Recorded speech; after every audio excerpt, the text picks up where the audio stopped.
Rob Smith here at Cage Warriors Manchester. I'm here, the victorious Chris Chuck Morris, still the best nickname in MMA. And this feels like deja vu. The last time in Cage Warriors Manchester, you come away victorious. Same again this time. Talk us through your performance and how you're feeling right now, mate. So the performance went really swell, really good, mate. I barely got hit, maybe once or twice, but we executed the game plan perfectly. Thanks to these in the corner, and James Doolan, who's in Newcastle right now. But yeah, it went really well. It was a good night in the office for us. You know, it was a really solid performance once again. Put on a wrestling clinic. Yes. Yeah, we mentioned last time you were fighting someone who just looks. He was a lot taller. Same again, fighting so much taller, but you've got that sort of really bulky sort of wrestler build, and Yeah. I think it favours you for your style. It does. Yeah. It plays perfectly to your game. Oh, it does. And one thing, it was a vintage Chris Chuck Morris performance with the takedowns and the shots you were hitting him with. My God, you were trying to put his head to the canvas, mate. There was some heavy shots.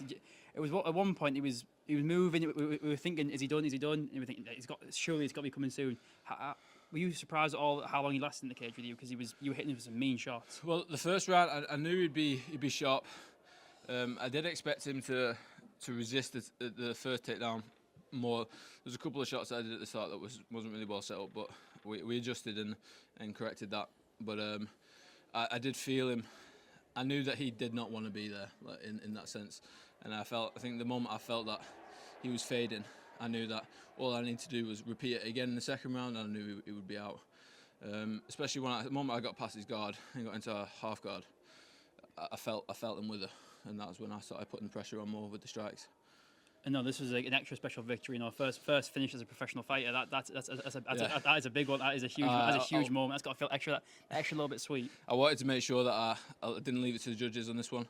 I know what I'm about, especially amateur. The majority of my fights were all finishes. I only went the distance on 3 of them, and I always prided myself of being able to put fights to the finish and never leave it till the end. And I wanted to make sure that I was carrying that on through into pro. So I wasn't too happy about my performance last one. I appreciate it's been 2 years since I'd fought at that point, so I was just happy to get in there and perform. But on this one, I definitely wanted to make more of a statement on that. And so, what is next for you? Know, because I know we've got the Glasgow card coming up. It's looking like that card is full, but you know, there is always dropouts and things like that. And training at a higher level, you know, you fit right into that. If there's any welterweights on there, I feel like you've come with no damage. I feel like you're slotting quite nicely there. If it all lines up, mate, I'll be there. I'm happily push it and go for it again. I'll have a bit of time off with my missus this coming week, but then I'll be straight back to the routine and back to the gym. My final question is, I wanted to ask you, what is your prediction for the Glasgow main event? I know you're going to back your boy Sean Clancy, but always, mate, always. Just how does he get it done?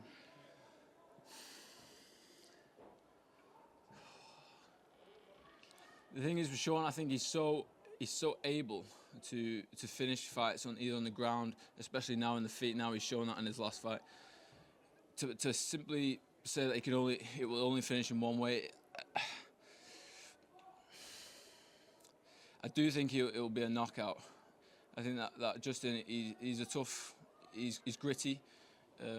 I'm not sure if he's been subbed before. He might have. Don't think so. No, he's been knocked out, but he's not been subbed. All right, so even going off just that, I would probably say it would go for the finish with either ground and pound or just on the feet. But yeah, definitely. I can definitely see him being finished by Sean, mate. He's fucking got some power behind the man, to tell you that. Chris, congratulations. Thank you very much, mate. I appreciate it, mate. Thank you.